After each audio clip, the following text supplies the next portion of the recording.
হাতে ঢুকলে হবে না, অনেকেই করেন এটা। তো আপনাদের চেষ্টা করুন ঠিকঠাক বিলটা তৈরি করতে, যাতে আমরা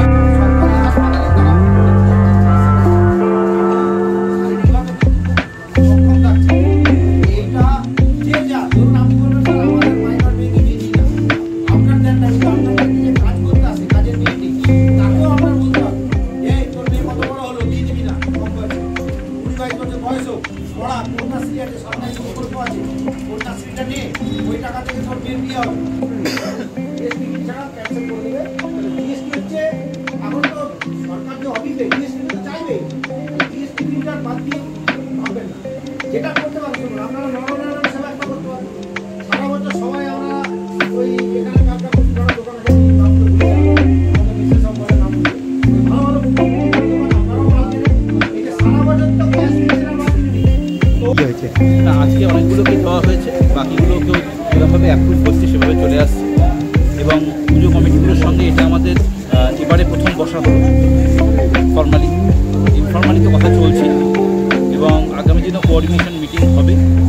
আমরা যে জায়গাটাতে মেইনলি এমফেসিস করেছি সেটা হচ্ছে যে এই পুজোটাতে সবাইকে নিয়ে পুজো এবং শান্তি শৃঙ্খলা বজায় রেখে যে ধর্মীয় ভাব গাম্ভীর্য আছে সেটাকে বজায় রেখে এবং সমাজের সব স্তরের মানুষ ধর্ম বর্ণ নির্বিশেষে সবাইকে নিয়ে আনন্দের সঙ্গে যাতে কাটে সেই বিষয়ে পুজো কমিটিগুলোর সঙ্গে কথা হয়েছে, সদর্থক কথা হয়েছে। এবং সামাজিক উন্নয়নমূলক যে কাজগুলো চলছে সরকারের, রাজ্য সরকার, সেগুলোতে যাতে আরও বেশি করে প্রচার করা হয় সেগুলোকে নিয়েও আমরা বলেছি। তো ওনারাও সেটাকে বলে কথা দিয়েছেন যে এই ব্যাপারগুলো ওনারা আরও বেশি করে মানুষের মধ্যে পৌঁছে দেবে, কারণ এগুলো সচেতনতামূলক কর্মসূচি।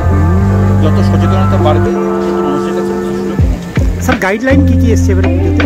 গাইডলাইনগুলো এবারের মতো একই থাকছে, আর তার সাথে সাথে এবার আরও নতুন কিছু গাইডলাইন নামে সেটা আমরা টাইম টু টাইম পুজো কমিটিগুলোকে ইনফর্ম করব। Thank you.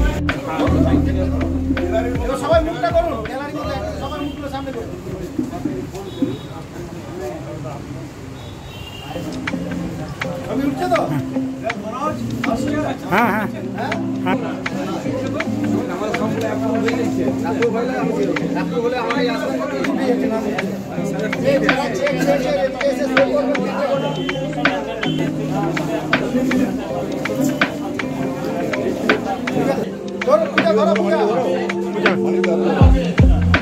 আজ আমাদের আসানসোল দুর্গাপুর কমিশনারেটের এসিপি মহাশয়, বারাবণী থানার ওসি এবং বারাবণীর ব্লকের বিডিও সাহেব এবং প্রধান উপপ্রধান আমাদের সহসভাপতি এবং নিমাইদার থাকাকালীন আমাদের আজকে দুর্গাপূজার যে চেক প্রতি বছরের নয় এবছরও হিউজ টাকা, যে টাকা এবছর আরও 15,000 টাকা 85,000 টাকা চেক দেওয়ার জন্য আমাদের আজ ডেকেছেন এবং আমরা সেই চেক সবাই পেলাম।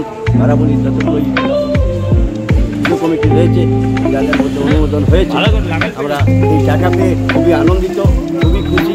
কেন এই দুর্গাপূজার টাকা কখনো পাইনি, মমতা ব্যানার্জির আমলেই আমরা এই টাকা পাচ্ছি এবং এই টাকাই আমরা বিভিন্ন গ্রাম যেখানে প্রচুর কষ্ট করে চাঁদা আদায় করে ধান চাল বিক্রি করে পুজো করেছি, সেখানে আমরা খুব যাই হোক আমরা খুবই আনন্দিত এবং প্রতি বছর যেন এই পুজোর টাকা আমরা পাই এবং এই সরকারটা যাতে যেভাবে সমাজের পাশে আছে, আমরা ডেঙ্গু সতর্কতা সহ বিভিন্ন রকম সামাজিক প্রকল্প রয়েছে সেগুলোর প্রচার এই কমিটির মাধ্যমে আমরা করে আসছি। এবার তো অনেকগুলো নির্দেশনামা দিচ্ছে, সেগুলো কিভাবে পালন করবেন আপনারা? আমরা যে সব নিয়ম নীতি আছে আমরা প্রতি বছরই সেই নিয়ম নীতি মেনেই চলি, এবারেও সেই নিয়ম নীতি মেনে চলবো। আমাদের যে গাইডলাইন ওসি সাহেব দিয়েছেন, আমাদের যে কমিটি থেকে বলা হয়েছে, আমরা সবগুলোই মেনে আমরা পুজো করে আসবো এবং এই পুজো যাতে সবারই আনন্দ উপভোগ হয়, এই পুজো যাতে খুব ভালোভাবে পার হয় এই আশা রেখেই আমরা। নামটা কি? আমার নাম শ্রী অশোকানন্দ ঠাকুর, গ্রাম খড়াপট। আমি এই পুজো কমিটির খড়াপড়া সার্বজনীন দুর্গা পূজা কমিটির সম্পাদক।